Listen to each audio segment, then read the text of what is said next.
ಒಬ್ಬರು ನನಗೆ ಕೇಳಿದರು, ದೇವರಲ್ಲಿ ಪ್ರಾರ್ಥನೆ ಮಾಡೋದು ಅಥವಾ ಬಿಡೋದು ಇದು ಉಚಿತನೋ ಅಥವಾ ಅನುಚಿತ ಅಂತ ಕೇಳಿದರು.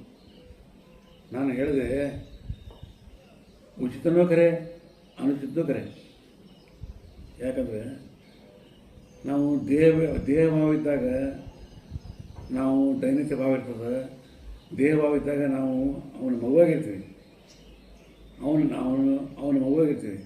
ಅದಕ್ಕೆ ಒಂದು ಮಗು ತಂದೆ ಕೇಳಲಿಕ್ಕೆ ಹಕ್ಕದ.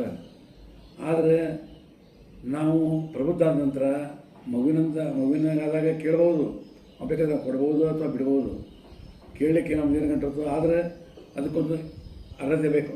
ಏನಂತ, ಅವನು ನೀ ತಂದೆ ನಾಕಂದ ಇದು ನಮ್ಮ ಅನುಬಂಧ, ಬೇರೇನೋ ನಾನು ಅದೇನೋ ನಿನ್ನಾಣೆ ನಿಜವನ್ನೇ ನುಡಿಯೇನೋ ಅಂತ ಹೇಳ್ತಾರಲ್ಲ, ಹಾಗೆ ಅವನ ತಂದೆ ಅಂತ ಒಂದು ಇರಬೇಕು. ನೀವು ನಿಮ್ಮಲ್ಲಿ ಸಂಪೂರ್ಣವಾಗಿ ನಿಮ್ಮ ಅಸ್ತಿತ್ವನ ನೀವು ಇದು ಮಾಡಬಾರ್ದು. ಭಾವ ನೀವು ಅವನು ಸಮರ್ಪಿಸಬೇಕು. ಅಖಂಡ ವಿಶ್ವಾಸ ಇರಬೇಕು. ತಂದೆ ಅವ ಅಂತ ನಂಬಬೇಕು. ನೀ ತಂದೆ ನಾಕಂದ ಅಂತ ನಂಬಿದಾಗ ಕೇಳಿದ್ರೆ ತಂದೆ ಒಳ್ಳೆಯದು ಕೆಟ್ಟದ್ದನ್ನು ಪರಾಮರ್ಶೆ ಮಾಡಿ ನಿಮಗೆ ಕೊಡ್ತಾನೆ. ನೀವೇನೋ ಒಂದು ಯಾವುದೋ ಬೇರೆ ವಸ್ತು ಆಗದ ಒಂದು ವಸ್ತು ಕೇಳಿದ್ರೆ ಅಂತ ತಿಳ್ಕೊಳ್ರಿ, ಅದು ನೀವು ಸರಿ ಸೂಟ್ ಆಗೋದಿಲ್ಲ ನಿಮ್ಮ ದೇಹಕ್ಕೆ. ಅದು ತಂದೆ ನೀವು ವಿಚಾರ ಮಾಡ್ತಾನೆ, ಅದು ಕೊಡ್ತೀನಿ, ಅದು ಬೇಡಪ್ಪ ಅಂತ ಹೇಳ್ತಾನೆ, ಕೊಡಿಸ್ತಾನೆ. ಇದು ಬೇಕಪ್ಪ ಅಂತ ಕೊಡಿಸ್ತಾನೆ. ವೇತಿದ್ರೆ ಕೊಡಿಸ್ತಾನೆ, ಇಲ್ಲಂದ್ರೆ ಬಿಟ್ಬಿಡ್ತಾನೆ. ಆದರೆ ಹೇಳಲಿಕ್ಕೆ ಹಾಕದ ಮಗುವಾಗಿ ಮಾತ್ರ. ಅದನ್ನು ಮಗುವಾಗಲಿಲ್ಲ ಅಂದರೆ ನಾವೇನು ಕೇಳಬೇಕಾಗಿಲ್ಲ. ನಾವು ಕೇಳಿದ ಮಾತು ಅದು ಆಗೋದೂ ಇಲ್ಲ. ಯಾಕಂದರೆ ನಮ್ಮ ಪಾಪ ಪುಣ್ಯಗಳಿಗೆ ಹೊಂದ್ಕೊಂಡು ಹೋಗ್ಬೇಕಾಗ್ತದೆ.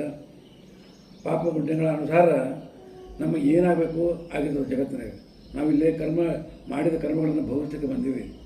ಅದರಿಂದ ಯಾರೋ ಪಲಾಯನವಾದ ಹೇಳಲಿಕ್ಕೆ ಬರೋದೇ ಬಾರದು, ಒಪ್ಪದು ತಪ್ಪದು ಅಂತ ಹೇಳ್ತಾರೆ.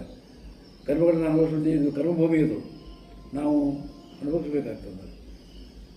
ಅನುಭವಿಸ್ಬೇಕಾದ್ರೆ ಬರಲಿ ಬೇಕಾದ್ರೆ ಬರಲಿ, ನಿನ್ನ ಕೃಪಾಂದಿರಲಿ ಸಾಕು ಅಂತ ಹೇಳ್ತಾನೆ ಮನುಷ್ಯ.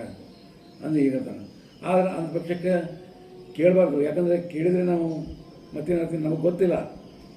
ಈ ಗೋಡೆಯಿಂದ ಆಚೆ ಒಂದು ಗೋಡೆ ಇರ್ತದೆ ನಾವು ಕೂತಲ್ಲಿ, ಅದರ ಆಚೆ ಏನಿರ್ತದೆ ಹಾವು ಕೇಳೋದು ಗೊತ್ತಿರೋದು ನಮಗೆ.